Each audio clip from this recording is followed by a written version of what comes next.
Hello વિદ્યાર્થી મિત્રો, આજે આપણે જે મારો બનાવેલો દાખલો છે આ એનો આજે છેલ્લો દિવસ.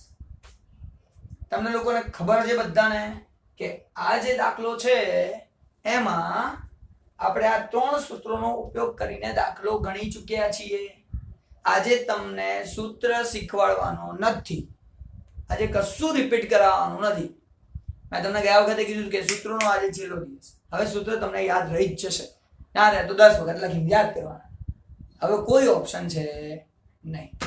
એટલે કાર્લ પિયર્સનની રીતમાં ત્રણ સૂત્રોનો ઉપયોગ આપણે કરી નાખીએ. ત્રણ સૂત્રોનો ઉપયોગ આપણે કરીને દાખલા ગણ્યા, ત્રણેયમાં જવાબ આવ્યો 1. અને તમને ખબર છે જવાબ 1 આવે એનો મતલબ કે સંપૂર્ણ ધન સહસંબંધ છે. એ જ વસ્તુની વાત આ જ દાખલામાં હવે આપણે એક બીજી રીત કરીએ છીએ. હવે બીજી રીત શું છે? જે પહેલી રીત હતી એકચ્યુઅલી એ હવે કરીએ છીએ. વિકર્ણ આકૃતિની રીત. સહસંબંધ આંકની ગણતરી વિકર્ણ આકૃતિની રીતે કરો. હવે વિકર્ણ આકૃતિ કેવી રીતે દોરાય એ મેં તમને શીખવાડ્યું નહોતું.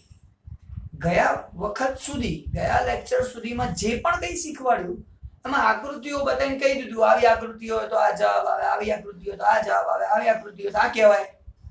પણ આ લેક્ચરમાં તમને લોકોને જે કહેવા જઈ રહ્યો છું એ કે દાખલો આપ્યો હોય અને પછી એને આકૃતિ દોરવી હોય તો કેવી રીતે દોરાય, બસ. તો હવે આપણો જે પિરિયડ છે આજનો એમાં x અને y ની કિંમતો આપેલી છે. આ એક દાખલો છે જે આપણે એક જવાબ લઈ ચૂક્યા છીએ. હવે વિકર્ણ આકૃતિથી પણ જવાબ એક જ આવશે એ આપણે જોઈએ છે. તો દોરવાનું શરૂ કરીએ. તો ગ્રાફ પેપર ઉપર, આલેખ પેપર ઉપર તમારે પહેલા તો x એક્સિસ અને y એક્સિસ દોરવાના છે. દરેકને વસ્તુ ખબર જ છે, પણ આ બધા સ્ટુડન્ટ્સને એક વખત શીખવાડવું જરૂરી છે, માટે આ વસ્તુ કરી રહ્યા છીએ. તો જોઈએ. તો પહેલા હું આખું ગ્રાફ પેપર ઉપર x અને y એક્સિસ દોરી રહ્યો છું.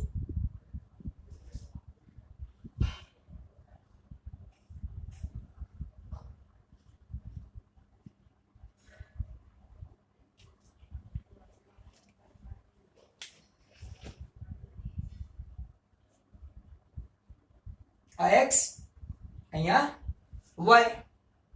તો પહેલા આપણે આ દોરી કાઢ્યું. અહીંથી શરૂઆત થાય છે 0. x એક્સિસ ની ઉપર આપણે x ની કિંમતો જોવાની છે, મૂકવાની છે, બતાવવાની છે. જ્યારે y એક્સિસ ની ઉપર y ચલની કિંમતો બતાવવાની છે. આ બધા y ચલની કિંમતો y એક્સિસ ઉપર બતાવવાની છે. હવે જે આગળ વાત આવે છે તો પહેલા x ઉપર જે બતાવવાનું છે એના માટે સર જુઓ તો અહીંયા x અક્ષ ઉપર 1, 3, 5, 7 અને 9 છે. તો એની અંદર ઓછામાં ઓછી કિંમત કેટલી છે? તો કે સાહેબ 1. વધારેમાં વધારે કિંમત 9. તો મારે 0 થી શરૂ કરવાનું છે, 9 સુધી જવાનું છે. 0 થી શરૂ કરો, 9 સુધી જાઓ. તો આપણે એક ચોરસ જે છે, એક સ્ક્વેર, એક ચોરસ બરાબર એક એક લઈશું તો ચાલશે. એટલે અહીંયા અંદાજે આપણે તમે બે બે લો, એક ચોરસ બરાબર 2 એવું તમે ધારી શકો છો. એક ચોરસ બરાબર 10 ધારી શકો છો. પણ અહીંયા તમને ખબર છે કે 1 થી 9 સુધી જવાનું છે. 0, 1, 2, 3, 4, 5, 6, 7, 8, 9 ધારશો તો ચાલશે. એટલે હું અહીંયા પાછું એ દોરવાનું શરૂ કરું. તો અહીંયા 1, 2, 3, 4, 5, 6, 7, 8, 9. આગળ 10, 11 હોય પણ આપણે તો જરૂર 9 સુધીની છે. 9 સુધી મેં લખી નાખ્યું એટલે આપણો દાખલો પૂરો. અહીંયા જોઈએ આ બાજુ x એક્સિસ નું કામ પૂરું. એમ હવે y એક્સિસ પરની વાત કરીએ તો y ઉપરથી જુઓ 2 છે 10 સુધી જવાનું છે. તો 2 4 6 8 10 લો તોય ચાલે, એક એક એક એક એક લેશો તોય ચાલશે. આની અંદર કોઈ ટેન્શનની વાત છે નહીં. પણ હા, ગ્રાફ પેપર આવે ઉપર આવી જાય એટલી કિંમત ધારવી. એવું ના થાય કે પછી એવી કિંમત ધારો છે કે આ ગ્રાફ પેપર આખું બહાર નીકળી જાય, અને કાં તો એવું ધારો 0 થી 10 એટલે પૂરું આખું આટલા. તો બહુ નાનો ગ્રાફ ના થવો જોઈએ, મોટો ના થવો જોઈએ. એની પણ એક ટ્રીક છે જે તમે 11માં મારી જોડે શીખી ગયા છો. અત્યારે તો રિપીટેશન થાય. ચલો જોઈએ, ધ્યાનથી સમજો. 1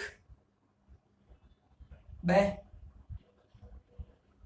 3 4 5 6 7 8 9 10.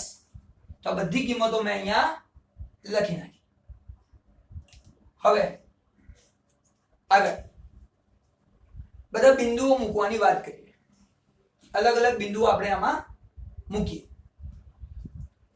તો પહેલા x ઉપર આપણને આપ્યું છે 1 અને y ઉપર આપણને આપેલું છે 2. તો અહીંયા નીચે 1 જોઈશ, x એક્સિસ ઉપર જોઈશ 1 અને y એક્સિસ ઉપર જોવાનું છે 2. અને આ બંને જ્યાં ભેગા થાય ત્યાં મારે મૂકવાનો છે પોઈન્ટ. તો અહીંયા આ જગ્યાએ બંને ભેગા થાય છે. હવે અહીંથી તમે જો દોરશો, નીચે દોરશો તો જો નીચે આવશે 1 અને બાજુમાં દોરશો તો બાજુમાં આવશે 2. તો આપણે એવું લખી શકીએ કે x ઉપર 1 છે અને y ની ઉપર 2 છે. આગળ જઈએ. x ની ઉપર 3 અને y ની ઉપર 4. આ બંને જ્યાં ભેગા થાય ત્યાં અમારે બિંદુ મૂકવાનું છે. તો એ નીચેની વાત કરું 3 અને અહીંયા 4 અને એ બંને જ્યાં ભેગા થાય એટલે 3 અને 4 જ્યાં ભેગા થાય છે ત્યાં હું મૂકું બિંદુ. અને આપણે ટ્રાય કરીએ જો સમજવાનો. નીચે લીટી દોરો 3 અને આ બાજુ લીટી દોરો 4 આવવું જોઈએ. તો સાહેબ છે જ, પરફેક્ટ આવે છે. નીચે 3 એટલે પહેલા x ની કિંમત લખાય, પછી y ઉપર જે આવે એને લખાય. આગળ જઈએ. સાહેબ અહીંયા 5 અને અહીંયા 6. તો અહીંયા જોઈશું નીચે 5, અહીંયા જોઈશું ઉપર 6 અને આ બંને જ્યાં ભેગા થાય ત્યાં હું એક બિંદુ દોરીશ.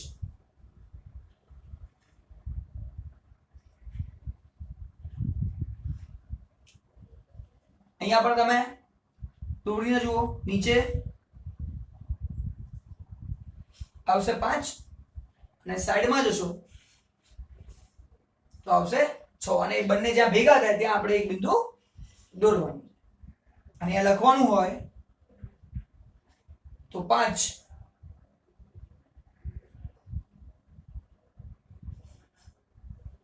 અને 6. આગળ જઈએ.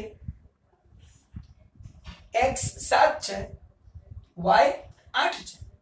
તો અહીંયા નીચે x એક્સિસ પર 7 જોઈશું અને અહીંયા ઉપર y એક્સિસ ઉપર 8 જોઈશું. અને આ બંને જ્યાં ભેગા થાય છે ત્યાં મારે જોવાનું.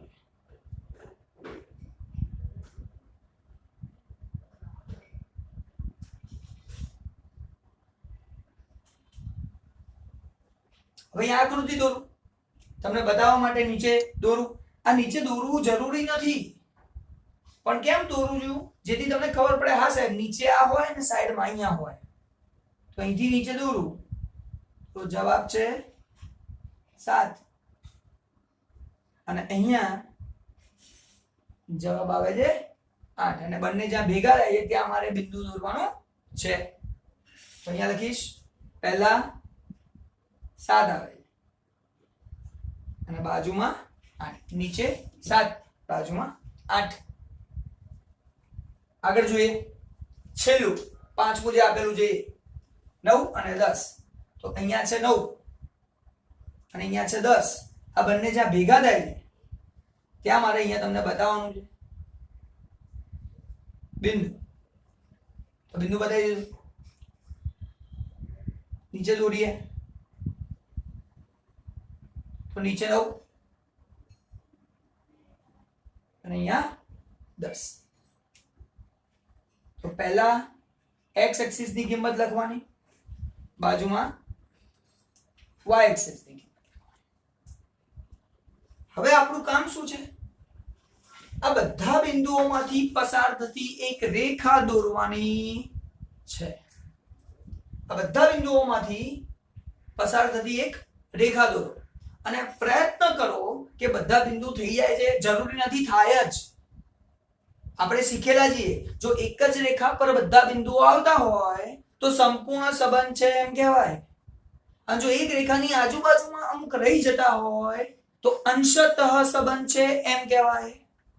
જે આપણે શીખી ચૂક્યા છીએ એમાં કશું જ નવું નથી. તમને બધાને એ વસ્તુની ખબર છે અને એટલા માટે કહી રહ્યો છું કે આપણે શું કરવાનું છે, રેખામાં એવું ટ્રાય કરવાનું છે કે એક જ રેખામાં બધા આવી જાય. પણ આવે એવું જરૂરી નથી. અહીંયા હું દોરું છું, જોઈએ ટ્રાય કરી આવી જાય છે.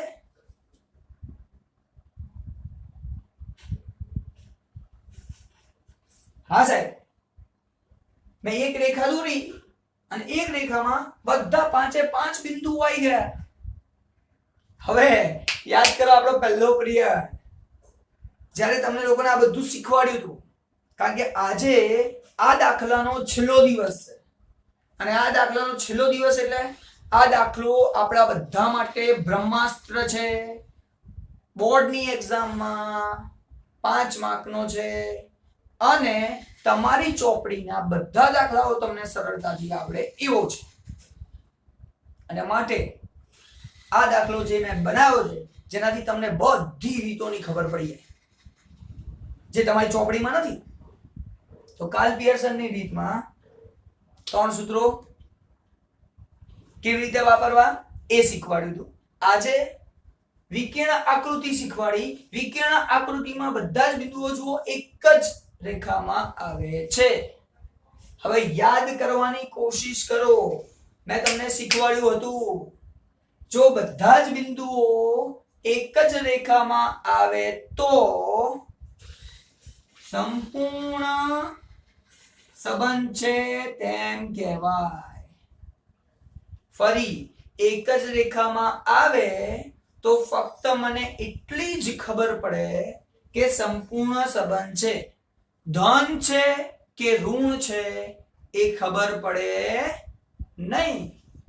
ધન અને ઋણ કેવી રીતે ખબર પડે તો યાદ કરો સાહેબ, આકૃતિની અંદર ડાબી બાજુથી જમણી બાજુ ઉપરની તરફ જો રેખા જતી હોય ઉપરની તરફ તો ધન છે તેમ કહેવાય. તો અહીંથી ઉપર તરફ જાય છે બધા બિંદુ એક રેખા પર છે એટલે સંપૂર્ણ છે અને નીચેથી ઉપરની તરફ જાય છે એટલે ધન સંબંધ છે. તો આપણે એવું અહીંયા કહી શકીએ કે આ આકૃતિ પરથી કહી શકાય કે x અને y ચલ વચ્ચે સંપૂર્ણ ધન સહસંબંધ છે.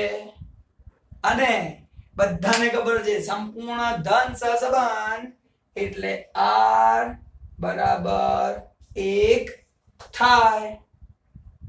હવે r બરાબર 1 ની જ્યારે વાત કરીએ તો તમને લોકોને તો પહેલેથી જ ખબર હતી કારણ કે 3 વાર દાખલો ગણી ચૂક્યા છે. ફક્ત રીત જ અલગ અલગ હતી. 3 વાર દાખલો ગણી ચૂક્યા છો તમે લોકો અને 3 વારમાં શું હતું? જવાબ તો એક જ હતો. તો આકૃતિથી મને એ વખતે લાઈટ થઈ જવી જોઈએ કે આ નો જવાબ જો 1 છે તો આની જો આકૃતિ દોરવામાં આવશે તો એ ડાબી બાજુથી જમણી બાજુ ઉપરની તરફ જ હશે. જો ના હોય તો આપણને આકૃતિ દોરતા નથી આવડતી અથવા તો ગણતરીમાં ભૂલ કરી હોય. કારણ કે સરવાળો +1 સરવાળો શું +1 જવાબ આવે છે એટલે ધન સંબંધ છે. હા, આ જ વસ્તુ જવાબ જો -1 આવતો હોત, આ જ જવાબ જો -1 આવતો હોત તો ડાબી બાજુથી જમણી બાજુ આ સ્લોપ નીચેની તરફ જતો હોત. જેમાં ઉપર જાય છે એવું એ નીચેની તરફ જતો હોત. આપણને દાખલાના જવાબ પરથી ખબર પડી તો આપણે કોઈ પણ રીતે કિંમત શોધવાનું કે ગણતરી કરવાનું કે કરી શકીએ. પણ હા, જ્યારે આપણને એમ કે આકૃતિની મદદથી દોરો, જ્યારે આપણને એમ કે આકૃતિની મદદથી દોરો, આકૃતિની મદદથી જાણો કે જવાબ શું છે, તો 1 હોય તો ખબર પડે, -1 હોય તો ખબર પડે, 0 હોય તો ખબર પડે. બાકી એટલી ખબર પડે ધન છે, ઋણ છે, પણ કેટલો જવાબ છે એ આકૃતિની મદદથી ખબર ના પડે. એ આપણને ફક્ત ને ફક્ત સૂત્રની મદદથી જ ખબર પડે. અહીંયા તો એક જવાબ હતો એટલા માટે મેં આ જ દાખલાની અંદર શું લઈ લીધું, આકૃતિ દોરો અને જાણી લો કે જવાબ શું આવે છે. એટલે આજે આપણે જે વસ્તુ શીખી ગયા એ શીખ્યા કે આકૃતિથી દોરો કે કોઈ પણ સૂત્રની મદદથી કરો, જવાબમાં કોઈ ફેર આવે નહીં. હા, આકૃતિથી 1 અને -1 જવાબ આવી શકે, 0 આવી શકે, પણ બીજા જવાબ માટે સંપૂર્ણ કિંમત મળતી નથી. હવે આજે હું તમને લોકોને પહેલેથી લઈને અત્યાર સુધીના આખા ચેપ્ટરની વાત કરી દઉં છું, શોર્ટમાં, ટૂંકમાં, આખી. ધ્યાનથી સમજો. અત્યાર સુધીનું બધું ક્લિયર થશે તો આવતા લેક્ચરમાં જ્યારે મળીશું ત્યારે જોરદાર વસ્તુ હશે. આટલે સુધી તો આવડતું જ હશે. હવે આગળ વિચારીશું શું કરવાનું છે. ત્રીજી રીત બાકી છે, વાત કરીએ હમણાં. ફરી ચેપ્ટરનું નામ હતું આપણું સુરેખ સહસંબંધ. પહેલા આપણે શીખ્યા હતા સહસંબંધ. બે ચલો વચ્ચે સંબંધ છે, કાર્ય કારણનો સંબંધ છે, એકમાં ફેરફાર થાય છે માટે બીજામાં ફેરફાર થાય છે, તો સહસંબંધ છે. સુરેખ સરખા પ્રમાણમાં ફેરફાર થાય છે અથવા નજીકના સરખા પ્રમાણમાં ફેરફાર થાય છે, તો ત્યાં સુરેખ સહસંબંધ છે એમ કહેવાય. આની કિંમત શોધવા માટે, બંને વચ્ચે સંબંધ કેટલો ગાઢ છે એ શોધવા માટે આપણે સહસંબંધ આંકની ગણતરી કરીએ છીએ. અને એ સહસંબંધ આંક કેવી રીતે શોધાય, તો એમાં આપણે r ની કિંમત શોધતા શીખ્યા કાર્લ પિયર્સનની રીતે, જેમાં આપણે આ 3 સૂત્રોનો ઉપયોગ કર્યો હતો. તો એ હતું કાર્લ પિયર્સનની રીતે સહસંબંધ આંકની ગણતરી. તો શોધવાની 3 રીતો હતી. પહેલું વિકર્ણ આકૃતિની રીત, બીજું કાર્લ પિયર્સનની રીત, ત્રીજું સ્પીયરમેનના ક્રમાંક સહસંબંધાંકની રીત. તો આપણે 3 રીતે આકૃતિ દોરતા શીખ્યા. 3 રીતે આ r ની કિંમત શોધી શકાય. પરંતુ મેં તમને લોકોને એક વસ્તુ કીધી હતી કે વિકર્ણ આકૃતિની રીત અને કાર્લ પિયર્સનની રીત એ આપણા માટે ગણી શકાય તેવા ચલોની વાત કરે, સંખ્યાત્મક ચલો વચ્ચેના સંબંધની વાત કરે છે. જ્યારે જે ત્રીજી રીત છે એ ગુણાત્મક ચલ માટેની વાત કરે છે. સ્પીયરમેને એવું કીધું કે તમે લોકો સંખ્યાત્મક ચલની વાતો કરો છો, એની કિંમત શોધો છો, તો શું ગુણાત્મકની કિંમત ના શોધાય? હું તમને શોધીને બતાવું. અને એને પોતાની રીત કાઢી અને એ રીત આપણે કરવાની બાકી છે. આજે આપણે પહેલી રીત કરી નાખી, વિકર્ણ આકૃતિ વાળી રીત. આકૃતિ કેવી રીતે દોરાય સમજી તો પહેલા ગયા હતા, આજે દોરતા શીખ્યા. આ 3 દાખલા ગણ્યા જે કાર્લ પિયર્સનની રીત હતી.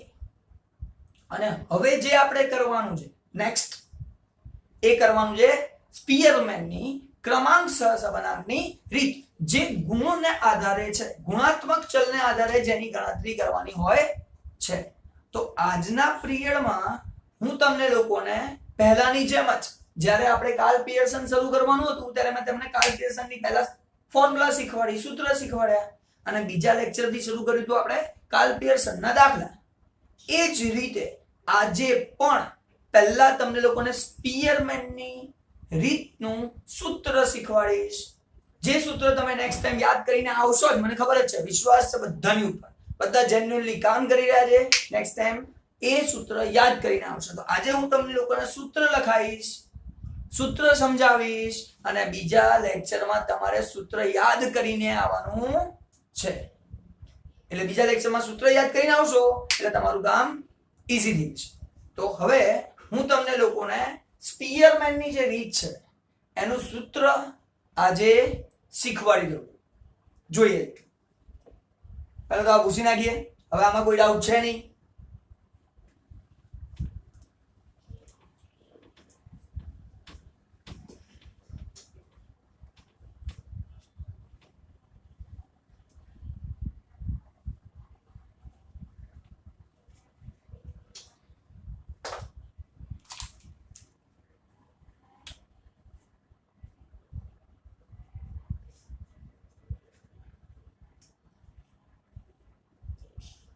સ્પીયરમેનની ક્રમાંક સહસંબંધાંકની રીતે ગણતરી કરો.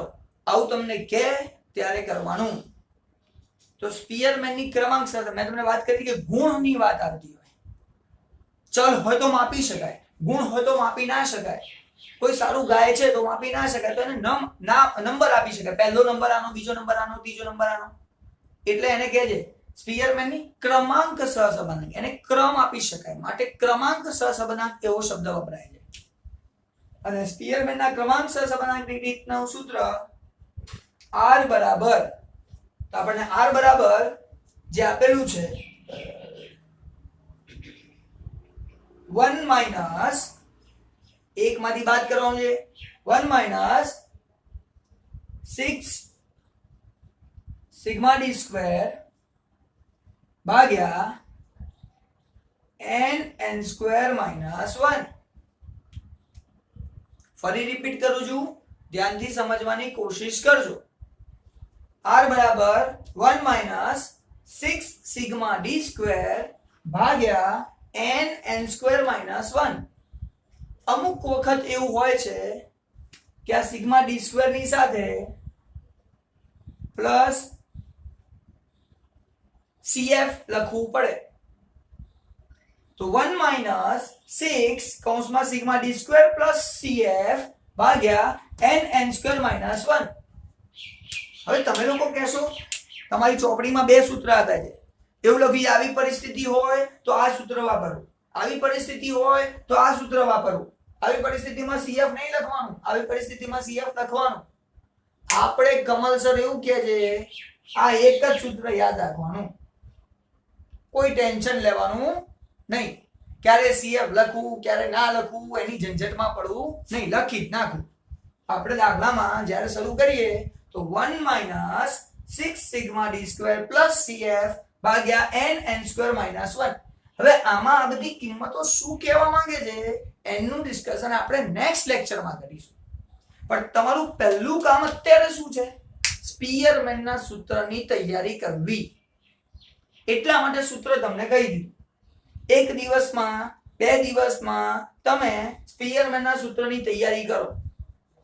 નેક્સ્ટ ટાઈમ તૈયાર કરીને આવો, જેવી રીતે તમે આ તૈયાર કરીને આવ્યા હતા. એટલે આવતા લેક્ચરથી તમને બધી ખબર પડી જશે. અત્યાર સુધી જે ભણાયું એ બે રીતો પતી ગઈ. હવે છેલ્લી રીત બાકી રહી સ્પીયરમેનની રીત. અને આ સ્પીયરમેનની રીત પૂરી થાય એટલે તમારું આખું ચેપ્ટર પૂરું. ચેપ્ટરમાં આવતી બધી રીતો પૂરી. પૂરું તો ત્યારે થશે જ્યારે તમે લોકો જાતે દાખલા ગણીને પૂરું કરશો. ત્યાં સુધી આ પૂરું થવાનું નથી. તો ફરીથી છેલ્લી વખત પછી આપણું લેક્ચર પૂરું. મળીશું પછી નેક્સ્ટ લેક્ચરમાં. જોઈએ 1 માઈનસ 6 કૌંસમાં sigma D square plus CF ભાગ્યા n સ્ક્વેર માઈનસ 1. એટલે આ છે, આ ક્યારે વાપરવાનું? સ્પીયરમેનની ક્રમાંક સહસંબંધાંકની રીત કે તો. Thank you very much. મળીએ છીએ બીજા લેક્ચરમાં સૂત્રની તૈયારી સાથે.